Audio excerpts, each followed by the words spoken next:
wawayan amarurunakun, llaqllallankaqkuna, arariwakuna, kurakakuna, uqllanakuna, kallpachay wayna, kawsayniqa, negro. Unayqa uñayninqa, purikunayqa, maqllakunayqa.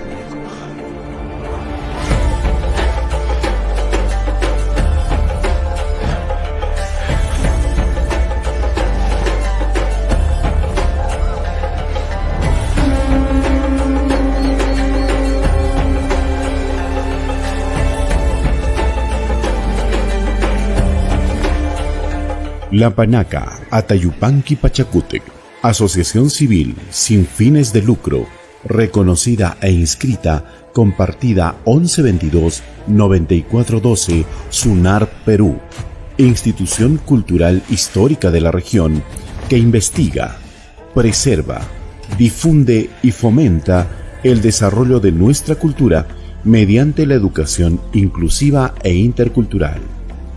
Está integrada por 350 miembros, descendientes incas en diferentes grados de titularidad, por derecho consuetudinario y de linaje, de las casas nobles del Zapan Inca, Yaguarhuaca y matrilineal del Gran Pachacútec Inca en Iñaca Panaca de Mama Anahuarque. Documentados por Justo Apos Aguaraura, Ronald Edward, Dolores O'Feeling, María Rostorowski y otros. Nuestras actividades también están orientadas hacia la correcta gestión de los recursos naturales, la protección de la biodiversidad, preservación del ecosistema y del medio ambiente, con la responsabilidad de cooperar en las transformaciones que nuestra sociedad rural andina requiere para acceder a los derechos y la calidad de vida que todos merecemos. Como organización cultural, coordinamos acciones creadoras de identidad, generadoras de inclusión social y catalizadoras de diversidad, promoviendo el desarrollo territorial sostenible.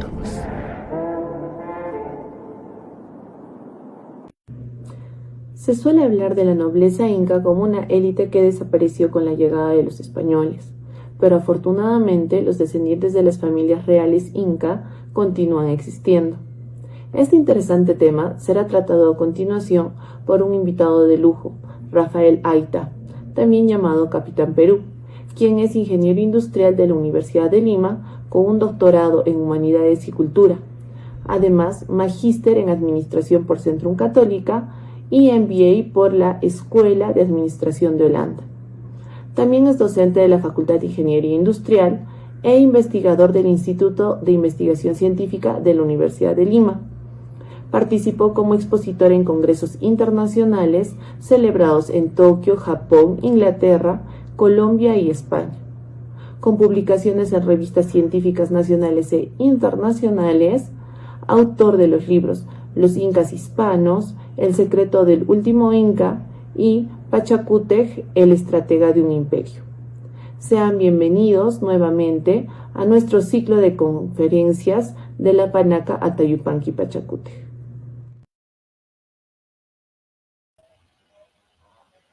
¿Qué tal? Buenas noches. Un gran gusto, encantado de estar aquí con ustedes, especialmente gracias a la Panaca Atayupanqui Pachacútec por hacer este encuentro posible y sobre todo para hablar de historia, de nuestra cultura que tanto nos gusta y de romper muchos mitos. Como bien se dijo en la introducción, vamos a desmontar aquellas versiones que tanto hemos escuchado, que se piensa que los incas pues finalizaron con la conquista, con Atahualpa, con la muerte de Atahualpa se acaba el linaje incaico y queda en el olvido y que desconectado de su pasado, ¿no? Sin embargo, sabemos que no fue así. Y esto nos lleva a preguntarnos, ¿quién fue el último inca? Muchos se nos dice que el último inca fue Atahualpa. cuando se nos hace pues la lista de la Capascuna, que hasta ahí es donde queda su estirpe. Sin embargo, sabemos que luego de Atahualpa existen incas que no solamente fueron coronados en Cusco, que ciñeron la Mascapaicha, sino que además tuvieron el estado de Vilcabamba. Conocemos sobre los incas de Vilcabamba, pero no fueron tampoco los únicos que llevaron el título de inca, pues la sucesión luego de Atahualpa estuvo definida por dos hermanos, por Manco y por Paullo Inca, que hasta el día de hoy se les ha visto como enemigos, de repente como una reedición de los conflictos de Huáscar y Atahualpa, porque también estuvieron enfrentados entre ellos. Manco Inca, que al inicio tiene una alianza con Francisco Pizarro, que colabora y entra a Cusco junto a Pizarro, pero que luego de los abusos y luego de todas las vejaciones que comete Gonzalo Pizarro, Hernando Pizarro, en el Cusco, Manco Inca se rebela, se subleva, y con la autoridad del Inca llama pues a todos los ejércitos del Tahuantinsuyo y realiza un asedio a Cusco y otro a Lima. Paullo Inca en ese momento acompañaba a Diego de Almagro en la expedición a Chile, y por lo cual a los hombres de Almagro se les conocería como los de Chile. Incluso hasta el día de hoy en la tumba de Diego de Almagro, que está en la iglesia de la Merced en Cusco, podemos encontrar una placa del gobierno chileno, ¿no?, que reconoce pues esta expedición de Almagro a Chile, pero no fue hecha solamente por Almagro, sino que fue acompañada por Paullo Inca. Y pues luego de que Almagro regresa a Cusco, Paullo Inca es coronado como Inca, en lugar de Manco, ¿no?, que ya se retiraba a Vilcabamba, y por lo tanto Paullo Inca mantiene su alianza con los españoles, de alguna manera enfrentándose, ¿no?, a los designios de Manco, y eso le ha valido que la historia se ha visto como un traidor, como un colaboracionista a la causa incaica, ¿no?, como un traidor a su propia gente. Sin embargo, esto es una visión muy moderna y que, estudiando más bien la cosmovisión incaica y los estilos de hacer política que tenían pues los incas, encontramos que Manco y Paullo de repente no estaban enfrentados, sino más bien ellos estaban confabulando, ¿no? Y esto pues es lo que nos dice un artículo de Medinaceli, que dice, ¿no?, Paullo en el Cusco y Manco en Vilcabamba conformarían una diarquía inca en tiempos coloniales. Y es que nosotros sabemos que el pensamiento, la política, la cosmovisión en general incaica era de dualidad, incluso en el gobierno, ¿no? Y por eso María Rodborowski habla de una diarquía y habla de un inca en Cusco y un inca fuera de Cusco, tal como estaban Pachacútec y Tupayupanqui en el correinado. Y que de repente esto hubiera sido la estrategia de los dos hermanos, de Manco y de Paullo. Pues mientras que Manco tenía un rol de perpetuar la cultura andina a través de las armas y a través de la resistencia, entonces Paullo tenía el rol del negociador y de la conciliación y de la diplomacia. y de esta manera se aseguraban que la cultura andina prevalezca, se mantenga, ya sea a través de las armas con Manco Inca o a través de la diplomacia con Pauyo Inca. Si ganaba Manco Inca, pues Manco iba a mantener las culturas y las costumbres andinas a través de la guerra, de esta victoria. Pero si Manco perdía, lo haría Pauyo a través de la negociación. Y de esta manera siempre ganaban, lo cual es una forma muy inteligente de actuar, ¿no? Así que, pues, no debemos subestimar la estrategia que manejaban los incas, que ya sabemos que siempre ha sido muy eficiente. Y es por eso que el Endumbar Temple dice, ¿no? Cita una carta donde el mismo Almagro sabía que existía un concierto, pues, ¿no? Una concordancia entre Pauyo y Manco. Y Diego de Almagro le escribe una carta a Manco Inca donde decía: a Paulo vuestro hermano tengo conmigo y lo amo como a mi hijo, y él os quiere mucho y en todo os es buen hermano. Entonces, el mismo Almagro está reconociendo de que Pauyo Inca estaba, pues, era buen hermano de Manco y lo tenía bastante en consideración. Pero de repente la prueba más fehaciente de que ambos estaban confabulados, en concordancia y en la misma sintonía, es en el bautizo del hijo de Pauyo, el bautizo de Carlos Inca.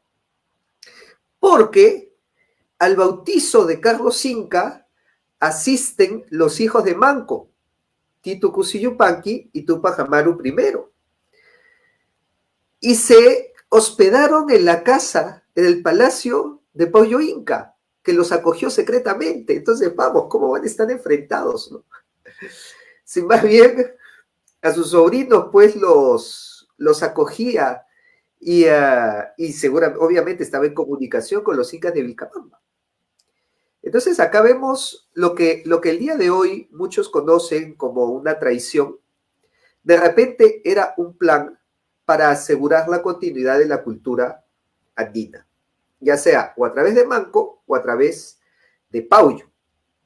Y de hecho, Pauyo también fue intercesor con su sobrino Saidi Tupac, con el segundo inca de Vilcabamba, para que se pueda arreglar una paz que aseguró también la continuidad de la casa incaica, ¿no? Porque tenemos que luego de Atahualpa, tenemos pues la continuidad inca, primero a través de Manco Inca y luego a través de Pauyo Inca, ¿no? Y sabemos pues que los incas de Vilcabamba, los 4 incas de Vilcabamba, o sea, Manco Inca, Saidi Tupac, Titu Cusi Yupanqui y Tupac Amaru I, mantuvieron este estado de Vilcabamba, pero poco sabemos cómo el mantenimiento del estado de Vilcabamba ayudó para que la conquista no sea de dominación, sino sea una conquista donde se reconozca los derechos de la casa incaica a través de alianzas, porque se tuvieron que establecer alianzas para pacificar al Perú. Y gracias a estas alianzas, las casas incaicas recibieron derechos, tanto a través de Manco como a través de Pauyo. Vamos a ver primero a través de Manco. Y esto sería a través del segundo y el tercer inca de Vilcabamba, o sea, Saidi Tupac y Titu Cusi Yupanqui. ¿Por qué? Porque Saidi Tupac recibiría una carta que le envía Felipe II, rey de España.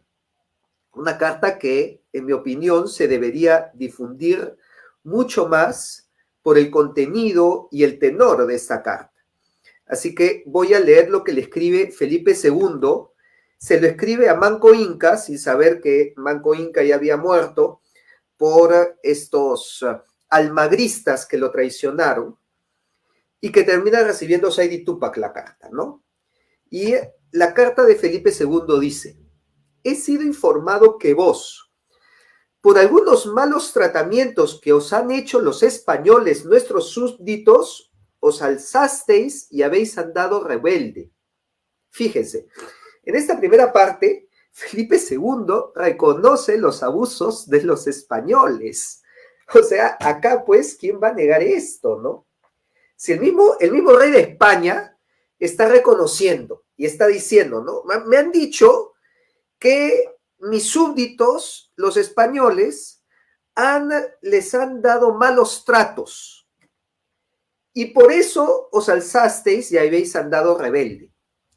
Esto es una reivindicación a Manco Inca, porque Felipe II, el rey de España, está reconociendo que Manco Inca se sublevó por una razón justa. Y fíjense, o sea, es el mismo rey de España que está diciendo, oye, no está mal tu sublevación, te has sublevado porque han sido abusivos contigo. No, eso creo que es algo que se debería conocer más, pero principalmente también por la segunda parte de la carta, que dice, yo vos ruego y encargo que vengáis donde el dicho Blasco Núñez, ¿no? Blasco Núñez de Vela, primer virrey del Perú, donde el dicho Blasco Núñez estuviere, que os recibirá y os hará todo buen tratamiento. Fíjese, acá Felipe II se está dirigiendo a Manco Inca como otro rey, ¿no? Porque el rey a su súbdito le dice, yo os ordeno. Pero a Manco Inca le dice, yo os ruego. Y ese era el trato que se daban entre reyes en España, ¿no? Entonces, lo está reconociendo su jerarquía y está reconociendo su autoridad. Saidi Tupac recibe esta carta y también recibe a mensajeros y mediadores de Paullu Inca. Y de hecho, el mismo Paullu Inca iba a viajar donde Saidi Tupac para mediar, para negociar la paz, pero se enferma en el camino. Pues la cuestión es que Saidi Tupac acuerda una paz. Y Saidi Tupac viaja a Lima con una corte de 300 súbditos, traído en su litera como inca, o sea, llega Saidi Tupac, entra a Lima con la autoridad del Inca. Incluso se dice que le entregan la mascapaicha de Atahualpa, porque uno de estos españoles que se había quedado, que había guardado la mascapaicha de Atahualpa, cuando llega Saidi Tupac, se la devuelve, se le entrega. Fíjense, para que después no digan que con Atahualpa se acabó todo. Y Saidi Tupac se reúne con el virrey Hurtado de Mendoza. Y el virrey Hurtado de Mendoza le permite, o sea, le entrega, le da el título del marquesado de Oropesa, que serían los que definirían a los sucesores incas, ¿no? Desde ahí hasta entonces el sucesor del Inca sería reconocido como el marqués de Oropesa, y es por eso que Túpac Amaru II reclamaba el marquesado de Oropesa, ¿no? Porque era el que identificaba el sucesor del Inca. Que, dicho sea de paso, también es muy interesante que se le entregue al Inca rebelde, ¿no? Al Inca de Vilcabamba. No se lo entregaron a Paullu Inca, que fue el que mantuvo la alianza. Algo también muy interesante. Pero con Saidi Tupac y luego con Titu Cusi Yupanqui, que también firma el Tratado de Acobamba, se realiza lo que se llama en el derecho internacional un traslatio imperi. El traslatio imperi se llama cuando el cetro de un rey pasa a manos de otro rey, tal como sucedió con Roma y Bizancio, ¿no?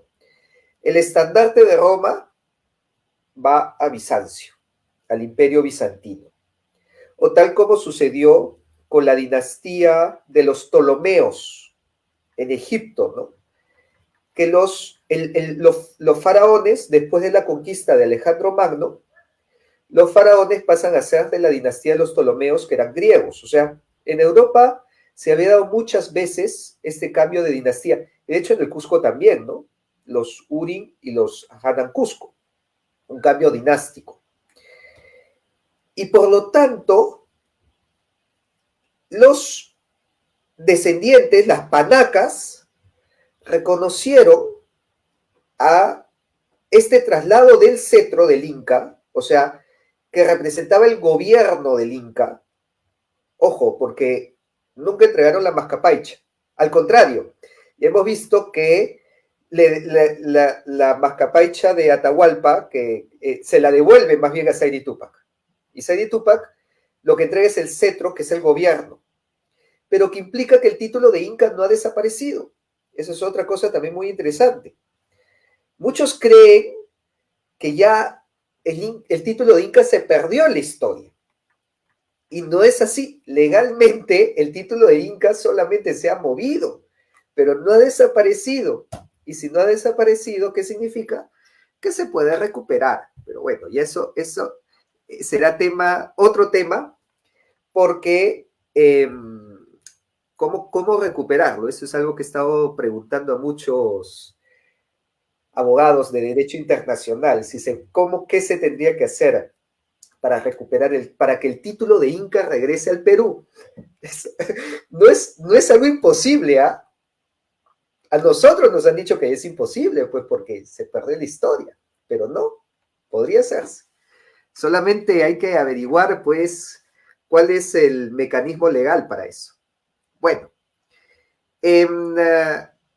Sairi Túpac recibe el marquesado de Oropesa, recibe la encomienda de Yucay, muy rica encomienda, y su hija, Beatriz Clara Coya, es entregada en matrimonio con Martín García de Loyola, un matrimonio muy político, claramente político, porque se está uniendo la casa de Sairi Túpac, la casa del Inca, con la casa de Loyola, que era una de las casas nobles más importantes de Europa y que nosotros conocemos por el fundador de la orden jesuita, San Ignacio de Loyola, y que está representada justamente en esta pared, ¿no? En este arco de la iglesia de los jesuitas en el Cusco, y que también podemos ver en el cuadro del Museo de Pedro de Osma, que se hizo en base al de la iglesia de los jesuitas, en donde aparece precisamente el matrimonio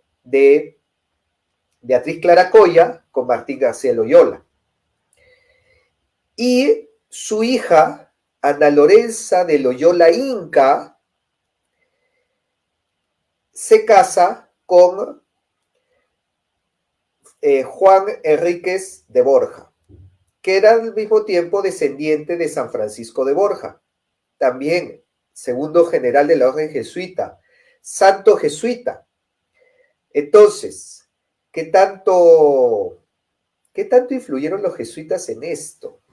Vamos, eso es algo que da también que pensar, porque recordemos pues que estos matrimonios fueron hechos a través de casas jesuitas, ¿no? La casa de Loyola, la casa de Borja.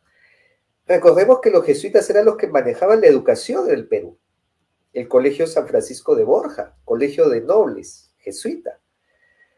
Que los jesuitas tenían un poder inmenso. Y es por eso que todo esto se cae, se derrumba y se precipita la caída del Imperio Español cuando Carlos III expulsa a los jesuitas de sus reinos,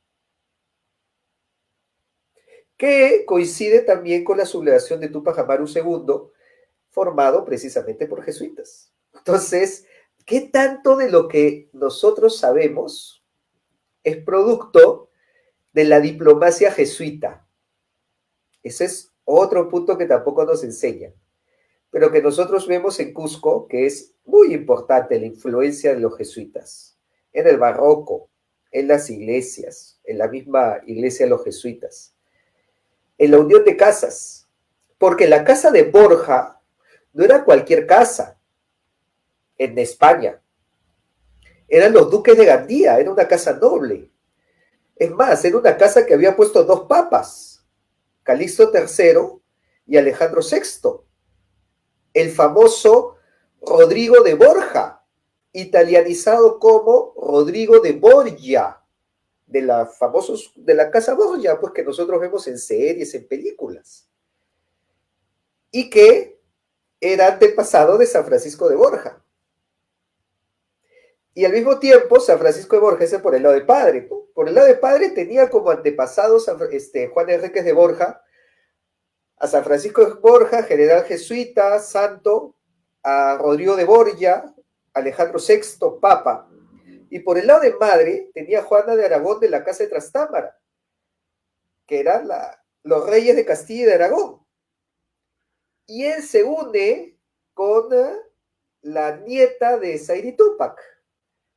Entonces tenemos en el mismo árbol genealógico a dos papas, a dos santos, a los reyes de Castilla, a los reyes de Aragón y a los incas.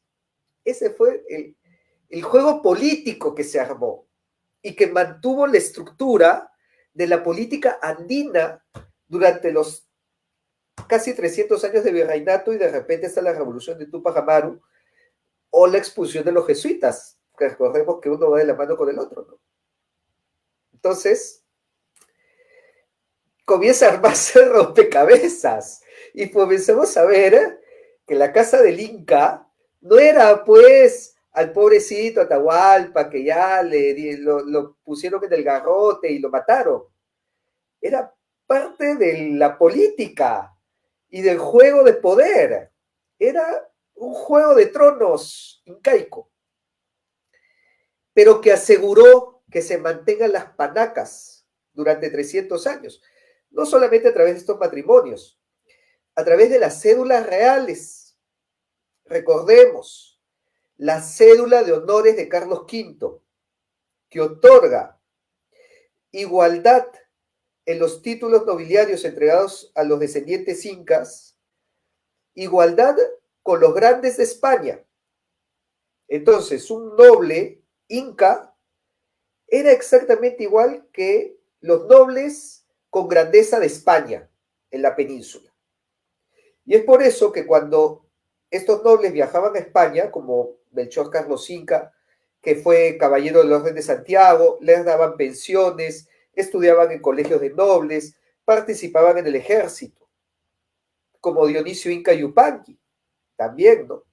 De la panaca de Tomibamba, de Huayna Cápac, y cuando va a España, estudia en colegio de nobles y fue coronel de un regimiento de dragones en España y pelea contra Napoleón. Ahora que está en la película de Napoleón, pudieron haber mostrado a un descendiente inca peleando contra Napoleón en España, y además que fue parte de las Cortes de Cádiz que hicieron la primera constitución española, ¿no?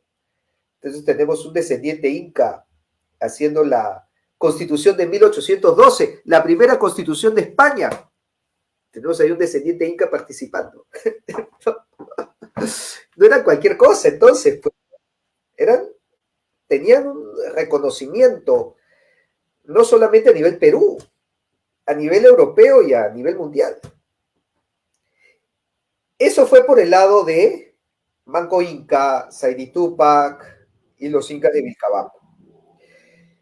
Por el lado de Pauyu Inca, que todavía nos hemos quedado en uno de los hermanos, ¿no? Falta Pauyu, el otro hermano. Sucede pues precisamente lo que menciona Germán Isla Tizoc, ¿no? Que nos dice: el título de alférez real del Inca se ha recuperado a través del Consejo de los 24 electores. Ahí está, gracias por poner su comentario en pantalla. Efectivamente, la alianza de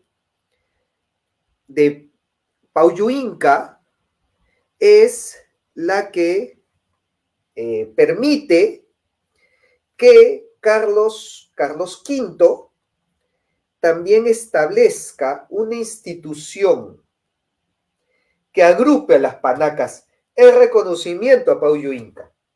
Y por eso es que los primeros alférez reales salían de la casa de Huayna Cápac, ¿no? De la panaca de Huayna Cápac.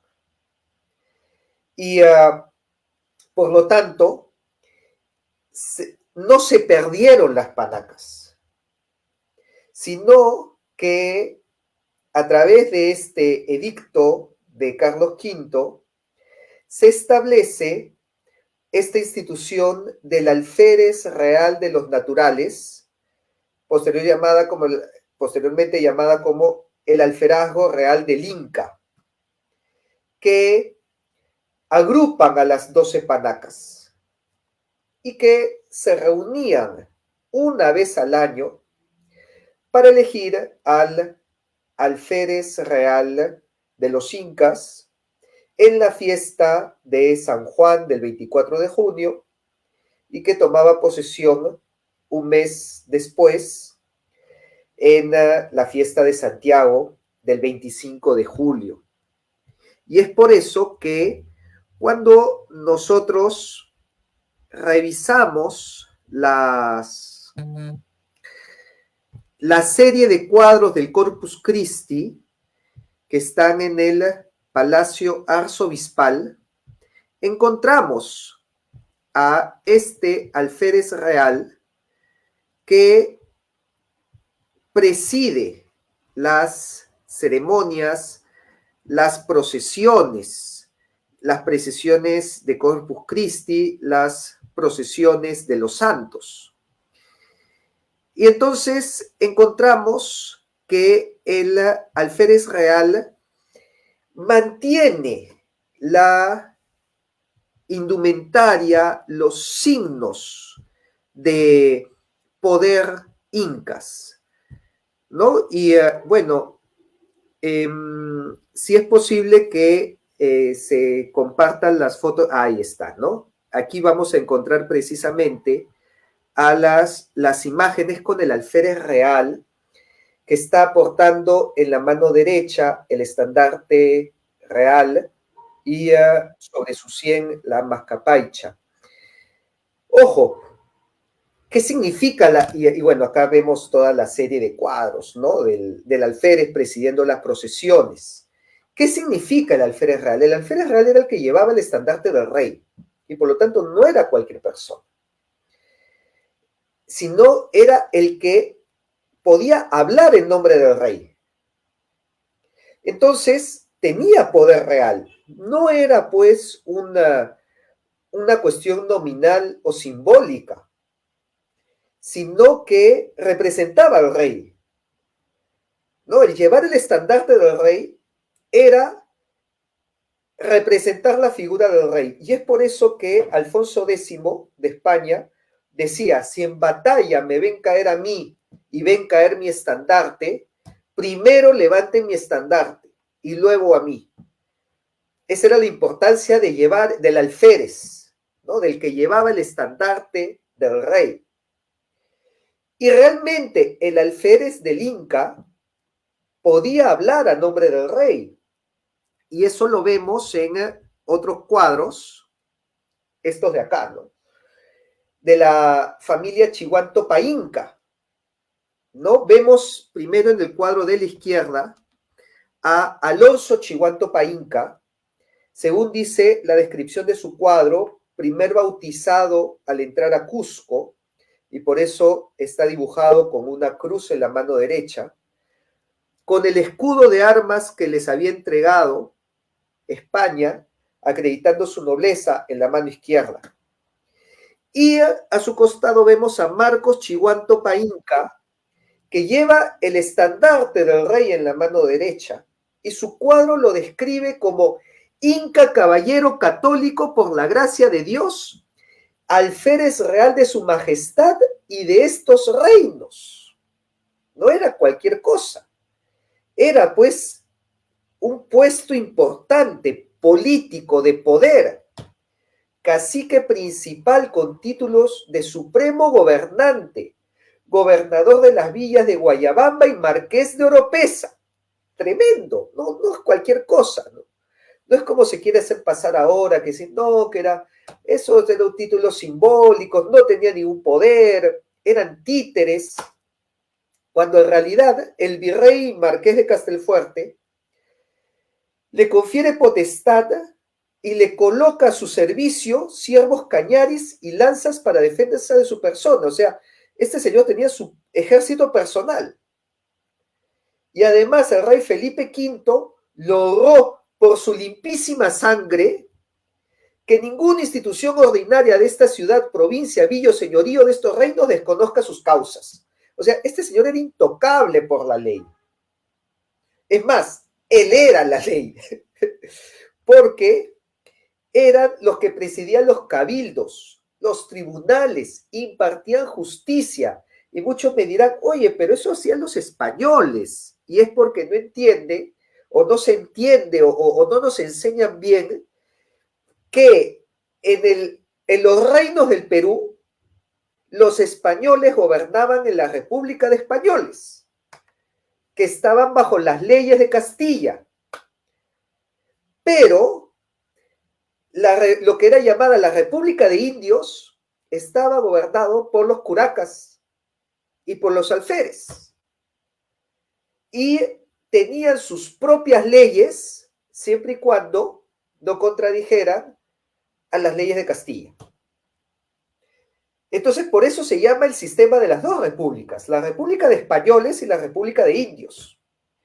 Y la República de Indios tenía sus propias autoridades, leyes y fueros, sus propios tribunales, su propia forma de impartir justicia. ¿Y quiénes impartían justicia? Estos señores. Y es por eso que el libro de Nobiliaria extranjera de Francisco Allende dice que el rey llama a los nobles incas como hermanos y altezas, concediéndoles una condecoración propia y particular para ellos, el toisón de oro a perpetuidad, el derecho a permanecer cubiertos en su real presencia, a presidir todos los tribunales, consejos y cabildos de todos sus reinos y a mantener una pequeña corte con sus correspondientes consejeros. Entonces, estos señores pues eran nobles, incas, con su propia corte, con su consejo, tal como era en la época del Inca, ¿no? Porque el Inca tenía su propio consejo. Presidían los tribunales, impartían justicia, hacían leyes, porque no eran tampoco ningunos ignorantes, como se nos quiere hacer pensar ahora. Decían, no, pero ellos pues estaban perdidos en los pueblos de los Andes y ni siquiera hablaban español. Por favor, eran trilingües. Hablaban español, quechua y latín. Algunos también puquina y aymara. Es por eso que en el Cusco, en la iglesia de San Pedro de Tahuaylillas, tiene después la portada de las 5 lenguas, ¿no?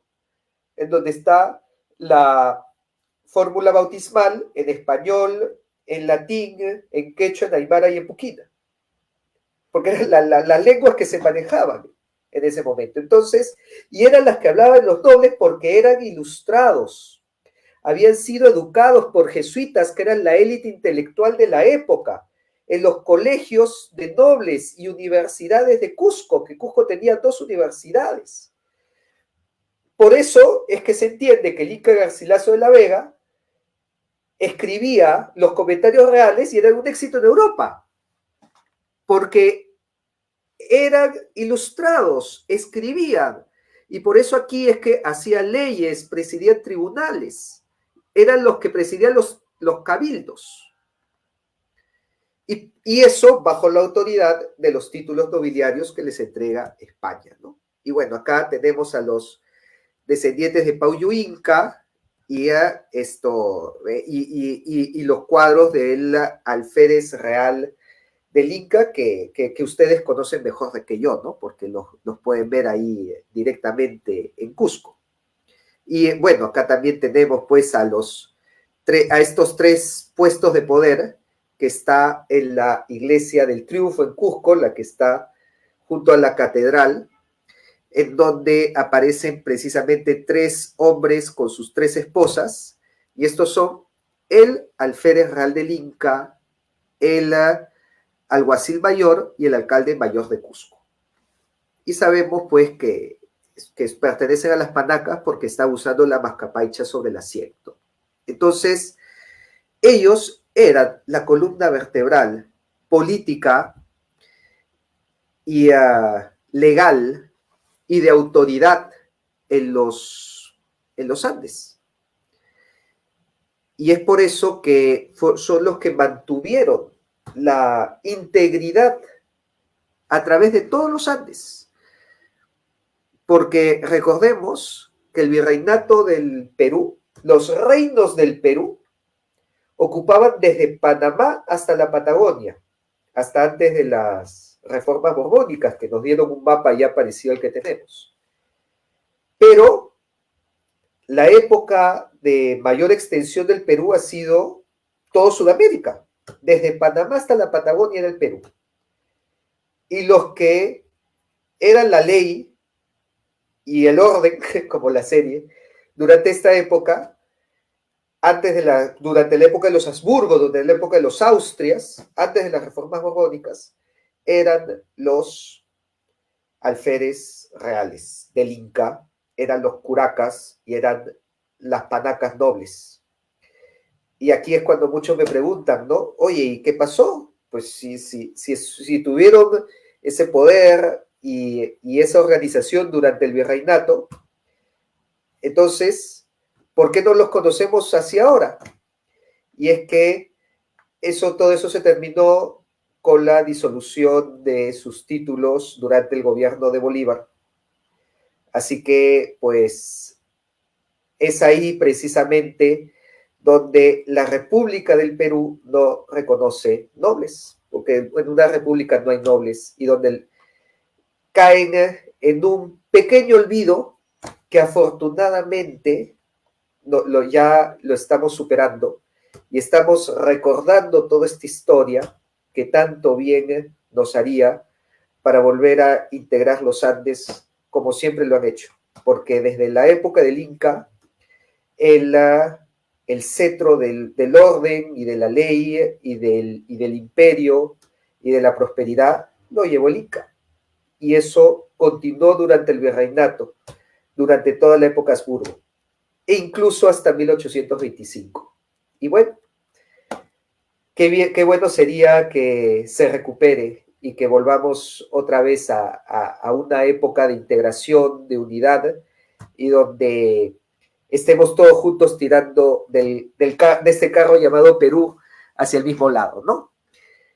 Pero ya quiero dar paso a sus preguntas, así que pues muchas gracias, leo muchos agradecimientos. Me hablan sobre el Consejo de los 24, que por supuesto que los conozco, y les mando mis saludos, al igual también que a la Panaca Tayupanqui Pachacútec, que ha hecho posible pues esta charla. Luis Castro pregunta, ¿no? ¿Qué pasa con las panacas que no eran incas? Que también, claro, que se supone que dan valioso apoyo a Pizarro, pero también lo hicieron con la corona. Tenemos curacas que recibieron también reconocimiento, especialmente por parte de los huancas y por parte de los chachapoyas. Comencemos cronológicamente, ¿no? Con los chachapoyas, porque fue un curaca chachapoya uno de los que acompaña a Pizarro hasta Jauja. Y de hecho se bautiza y toma a Francisco Pizarro como su padrino, y por eso se llama Francisco Pizarro Huamán. Francisco Pizarro Huamán fue curaca de Chachapoya, y por eso también se le dio estas mercedes, y sus descendientes vivieron como curacas de esta región también hasta la independencia, así que siguieron una historia muy parecida. En el caso de los huancas, tenemos que Jerónimo Huacrapáucar también pelea en contra de las rebeliones de los encomenderos, ¿no? En contra de Hernández Girón. Y es por eso que Felipe II, y también en contra del cerco de Manco Inca Lima, ¿no? Y son los huancas los que rompen el cerco junto con los huaynas. Entonces, Felipe II les entrega un escudo de armas a los Huacrapaucar. Un escudo de armas que el día de hoy es el escudo de la ciudad de Huancayo. Entonces, si nosotros vemos el escudo de la ciudad de Huancayo, vamos a ver que es el escudo que Felipe II le entrega a Huacrapaucar, ¿no? A Felipe Huacrapaucar. Y que en el Valle del Mantaro también tuvieron mucha autonomía, ¿no? De hecho, ellos eran los que gobernaban el Valle del Mantaro. Así que podemos seguir el rastro a otros curacas. Sin embargo, sí tuvieron una diferencia con las panacas incaicas. Y es que si bien tuvieron curacas y escudos y curacazgos y tierras y cierta autonomía, ¿por qué digo cierta autonomía? Porque ellos podían hacer y deshacer siempre que no rompan dos cosas. Tenían que mantener lealtad al rey de España y tenían que ser católicos. Siempre que no caigan en idolatría y no se rebelen contra el rey, entonces tenían libertad de acción. Algo parecido con la época del Inca, ¿no? En la época del Inca también tenían bastante autonomía siempre que no se rebelen al Inca. Por eso es que no vieron mucho cambio en el sentido político. Entonces podemos seguir pero ¿cuál es la diferencia de los títulos que tuvieron los huancas y los títulos que tuvieron los incas? Primero, ningún título de ningún otro fue un marquesado. Solo los incas fueron los marqueses de Oropesa. Y sabemos en nobiliaria que siempre un marqués va a estar por encima de un curaca y entonces esto les da también cierto abolengo, mucho más, ¿no?, que los demás. Y no unieron su sangre con la nobleza de España. Los incas se casaron con nobles españolas. Alonso Tito Ataúchi se casó con Constanza de Castilla Cava y Carlos Inca, hijo de Pauyu, se casó con Amarilla de Esquivel. Entonces, y Beatriz Clara Coya se casó con Martín García Loyola y con la casa de Borja. Los curacas que no eran de las panacas incaicas no tenían este tipo de globalización que sí tuvieron los incas, ¿no? Así que por ahí, de alguna manera, los incas siguieron manteniendo un estatus superior a los demás panacas. Perdón, a las demás curacas. La pregunta anterior decía, la diferencia entre el título de Inca y Zapan Inca no son lo mismo, totalmente de acuerdo. Así es.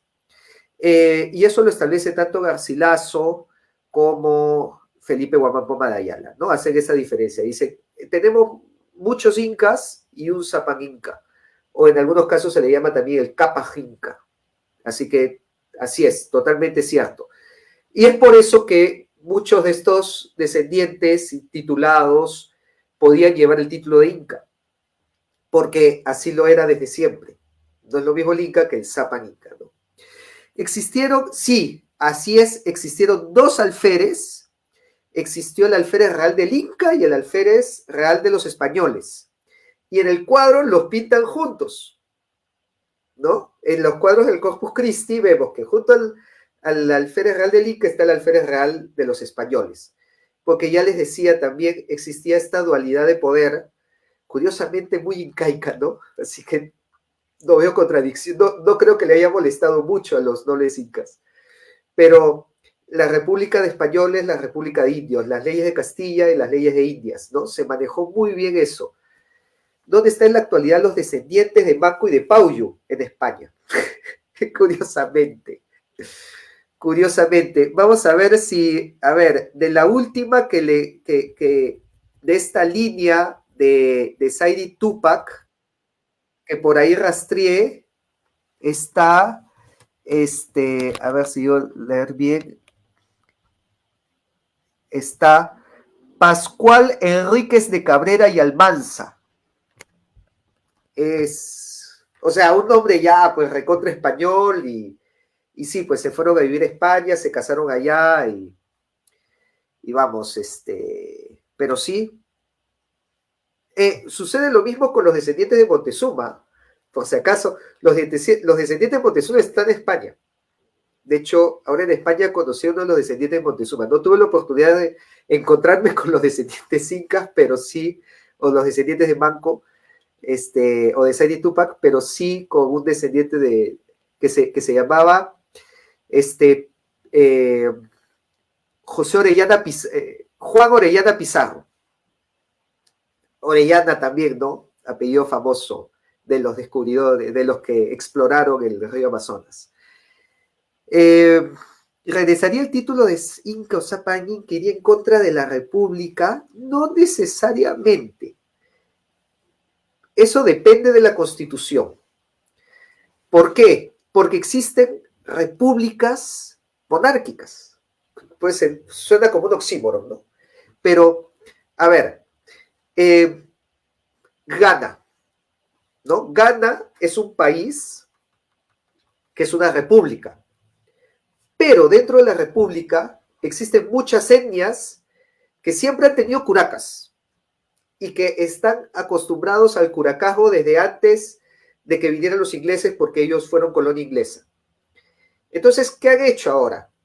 Tienen una república con su presidente, pero su constitución reconoce al curaca de cada etnia dentro del Estado, como aquel que tiene la función de un pequeño rey dentro de su república. Porque el curaca o el rey, por eso hay reyes en Ghana, el rey de la etnia es el intermediario entre la etnia y el Estado y tiene como misión preservar la lengua, la cultura, las tradiciones, o sea, todo lo que necesitamos acá en el Perú, que tanto decimos necesitamos que se cuide nuestro patrimonio, nuestras huacas, nuestras 40 lenguas que hay en el Perú, nuestras costumbres, nuestras tradiciones que están totalmente olvidadas y abandonadas por el Ministerio de Cultura, eso lo hace el curaca de cada etnia. Entonces, para mí sería genial, o sea, nos resolvería un montón de problemas eso.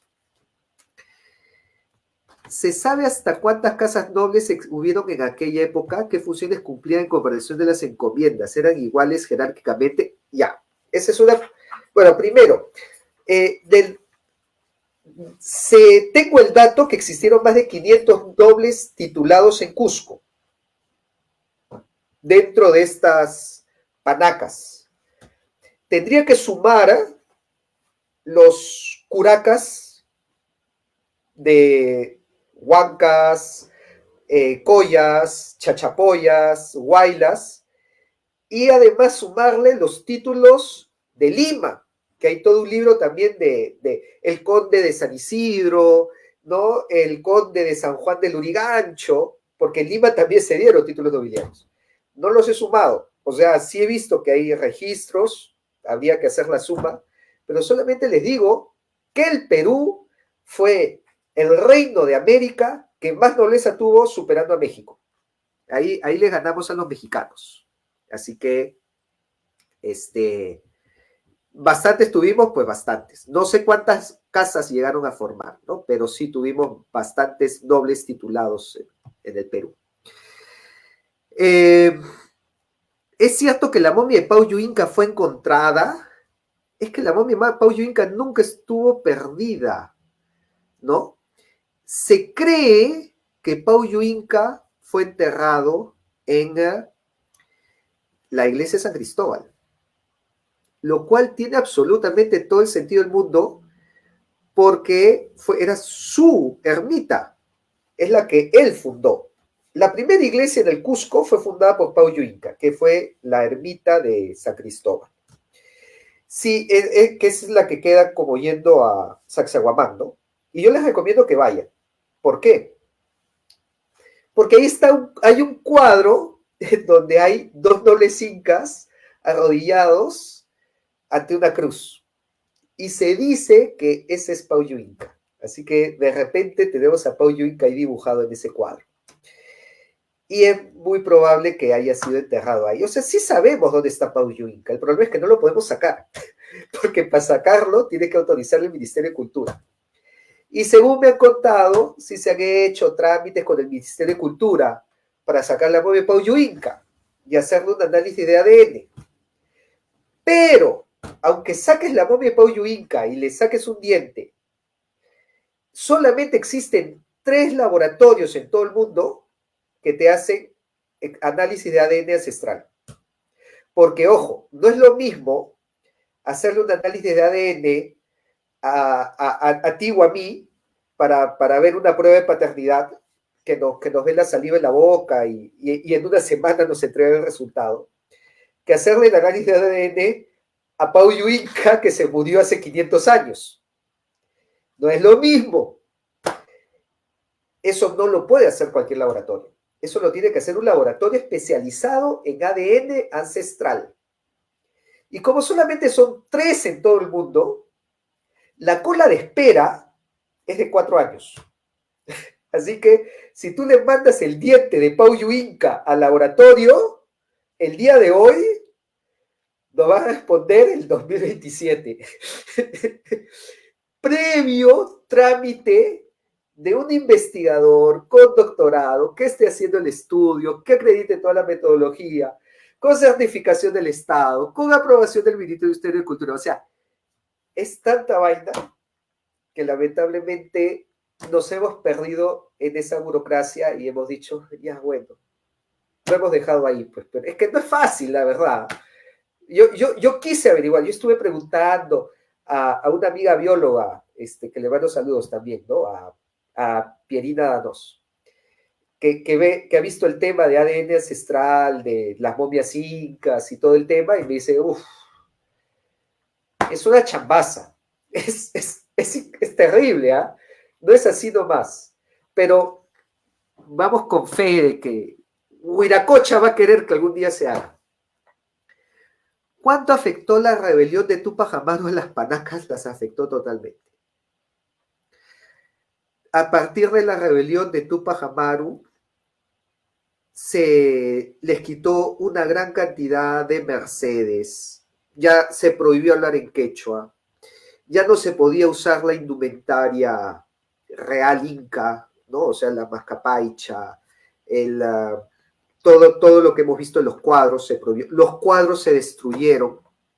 Los cuadros de los nobles incas que he mostrado han sido los pocos que sobrevivieron. Lo de la familia Chihuantopa Inca estuvo escondida en una colección privada de la familia. Entonces, yo diría que este poder de las panacas, si bien se termina con la independencia, con 1825, desde Túpac Amaru ya había venido decayendo. Perdieron muchísimo poder, tuvieron muchísimas restricciones, y yo diría que la rebelión de Túpac Amaru fue este divorcio del matrimonio que ocurrió con Beatriz Clara Coya y Martín García Loyola. Esta alianza que había dado resultado en el Perú termina con esta rebelión en un primer momento y luego con la independencia. Pero vamos, ojalá que exista reconciliación y las panacas surjan de nuevo. Muchísimas gracias a todos, encantado por sus preguntas y pues feliz de haber pasado estos momentos con ustedes. Agradecemos infinitamente a Rafael Aita por esta valiosa información que nos acaba de compartir y a todos ustedes por acompañarnos. Hasta la próxima, muy buenas noches.